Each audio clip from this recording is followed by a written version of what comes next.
Well, it's a misty Sunday morning, and there is no space in there whatsoever to do anything.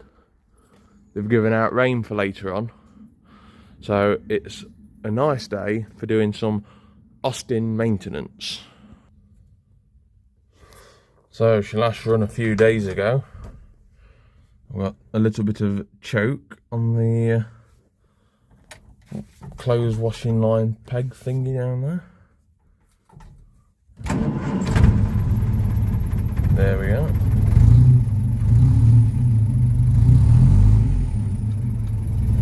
Oil pressure's built up.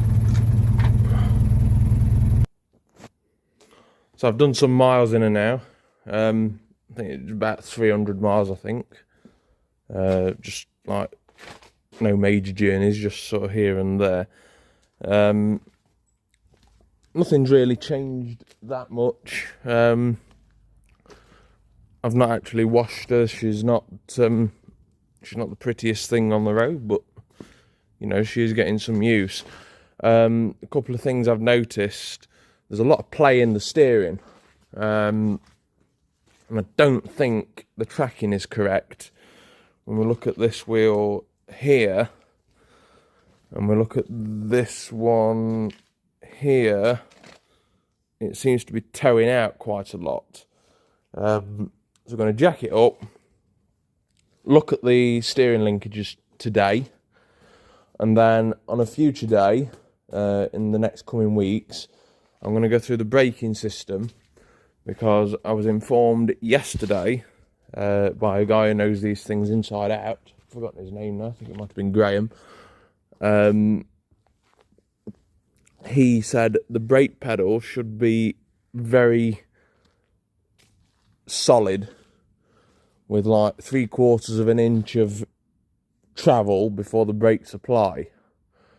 This has got like 3/4 of the pedal before the brakes apply. So there's something not right somewhere. So I'm going to get it jacked up. I'm going to get the front wheels off, and we're going to look at steering linkages. I already had a rough idea what the issue was, which I've got in a separate video, but that one's loose. This is the near side.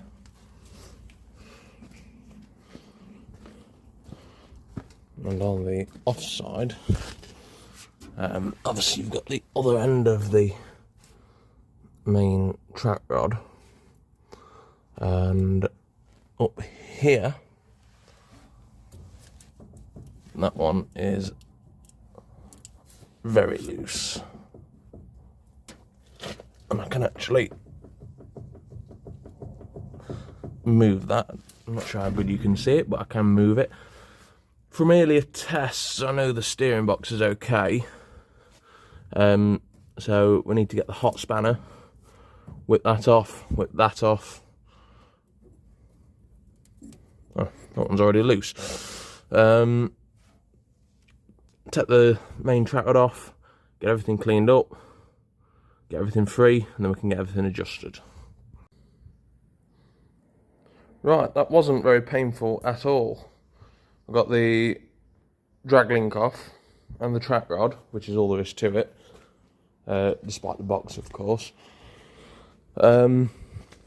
which isn't coming off.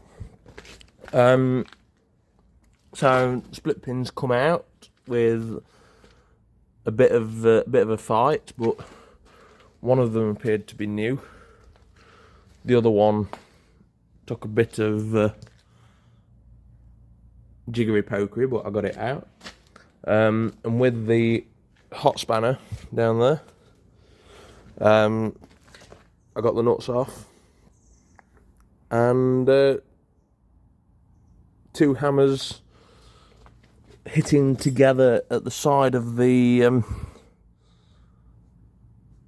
arm broke the taper, and they come off. So no damage. So what I'm going to do now, I'm going to remove the track rod ends, clean all the threads up, remove the rubbers, split the track rod ends, clean them all up, grease them all up, put them back together. I've got new rubbers on the wing of the Land Rover there. And adjust everything up, and hopefully we should have a car that steers in the direction you want it to. I actually know very little about the history of this car. But what I do know is that track rod end appears to be new. Like, it's not 70 years old. These ones look a bit older. But even so, they still look serviceable. I mean, these ones on the wheel side get a bit more abuse. But hopefully they'll come apart.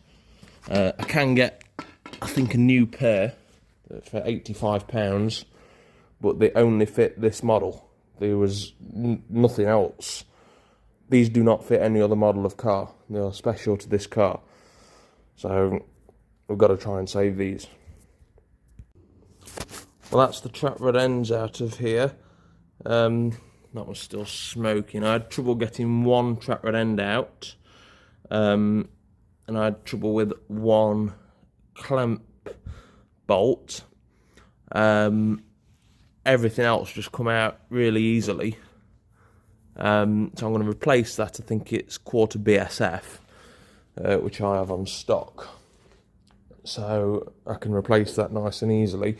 It wasn't rusted in place or anything. It was just rounded off. So I ended up getting a special socket on there to rip that off. So that come off. They come off really easily. I pretty much undid them by hand. And used the bar if I needed to. So, trap rod ends. Right, I'm going to start with this one. This one looks fairly manky, although feels solid enough. So I'm going to take it all out, clean it all up, get all the gunk out of there. And we've got a nice new rubber to go on the end there after we're done. So I've just got rid of that. So first things first, split pin out. This should then unscrew, and hopefully everything will come apart. And I've never done this before. I never knew you could do it. So this could be one big disaster. So currently I've managed to get two apart, keeping them together. That one doesn't look that old. So didn't really surprise me that one come apart quite easily. That one's come apart. My current issue is I can't get the other two apart. They are absolutely solid, so that might be, I might need to replace them.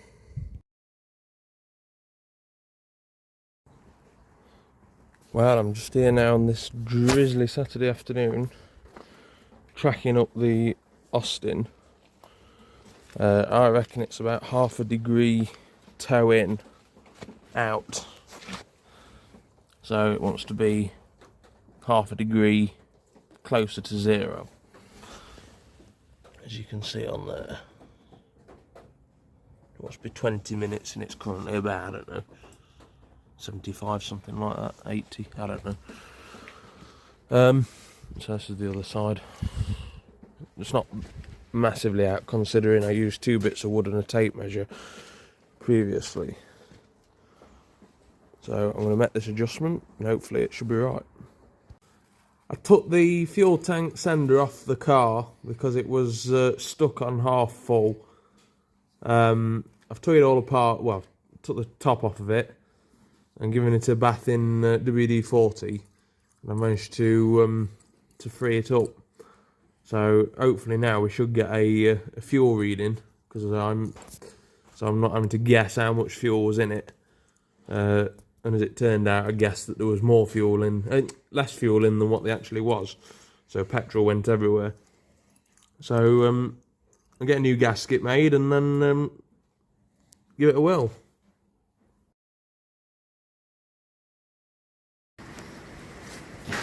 Okay, it's been a while since I last featured the Austin in a video. We are still using the car. It went to Ruddington last weekend to the car meet there in Nottingham. And what I want to do, we took this on the motorway and it went through the centre of Nottingham fine, but what I want to do is try and make this thing a bit more safe.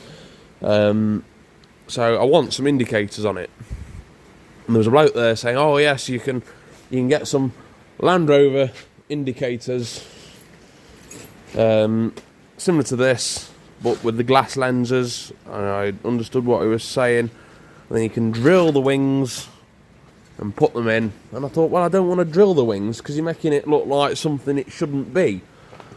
So I did a bit more thinking, and I thought, well, it shouldn't have indicators, obviously. So the front will stay exactly the same as it sits here.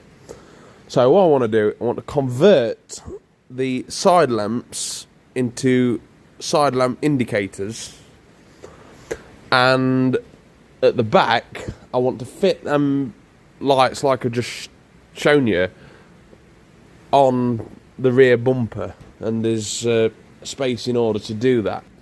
Down here somebody has already put in a switch which will convert the power feed from the semaphores to lights. So as you can see, and probably just heard, that has now gone off.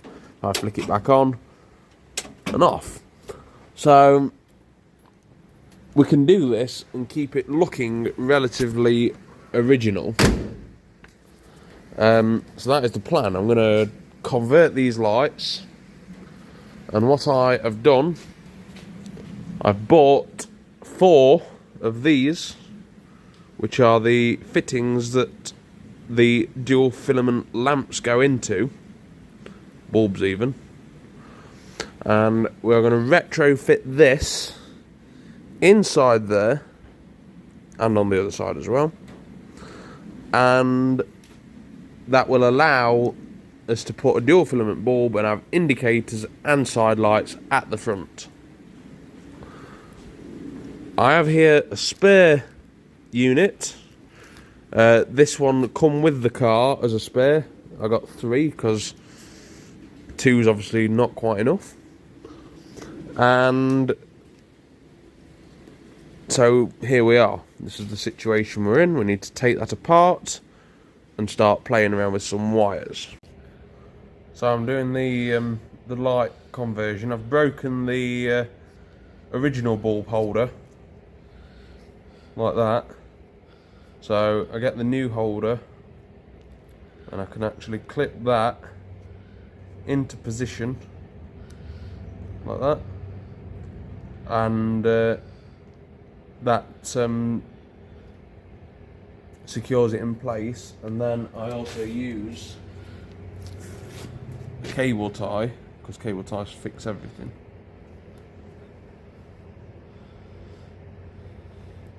Which will just secure that into position.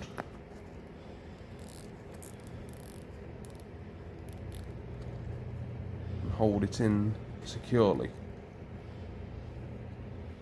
I might just put another one around there. And then the bulb can go in from the front.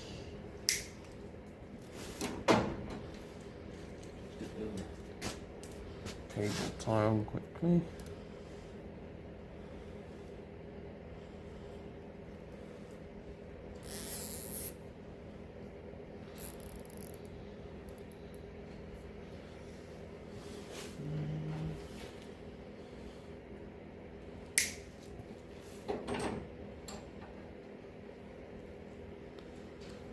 Bulb.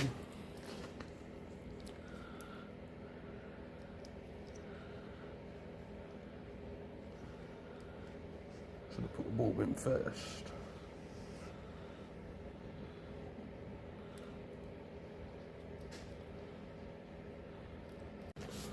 Got the bulb in place, and now we just need the lens.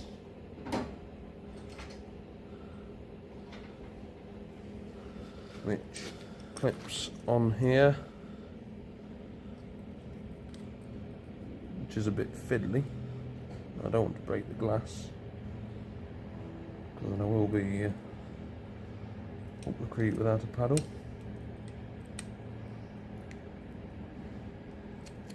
Like that. Make sure the prongs are in the right position. And there we have it. So I just need to run the wire now through the light and into the car. So I've got the lights fitted for now and wired in. I've had trouble finding a drill bit suitable for the to get the light body to sit within the bracket there, and my also plan was to shape the bracket around the bolt, but that can all be done another day. Quite happy with the way that sits there.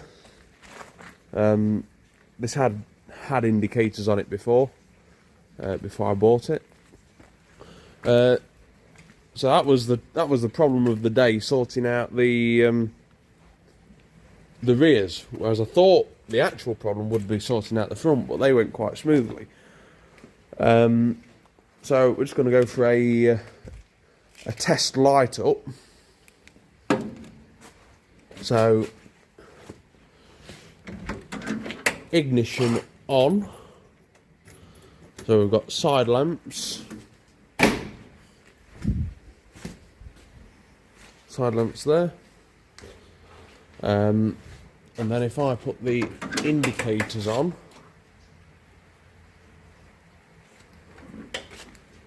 we did have trouble with the flasher unit, so it's a bit intermittent, but it is there.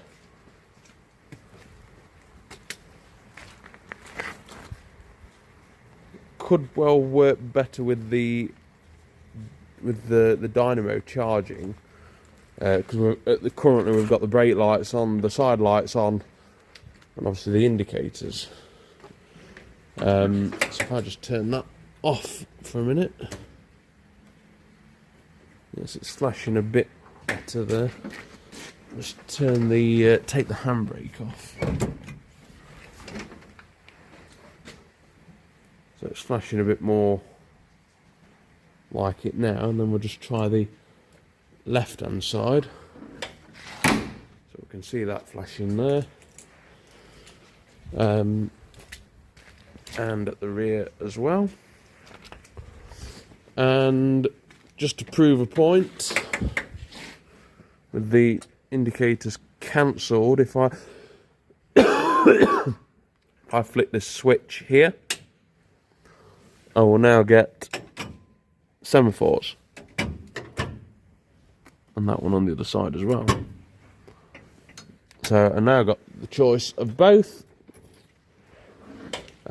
which means it's a bit safer for modern roads. It would be nice, if it's possible, to use an LED bulb at the front that could potentially shine clear with the side lights and then flash orange with the indicators. But for now, that's it.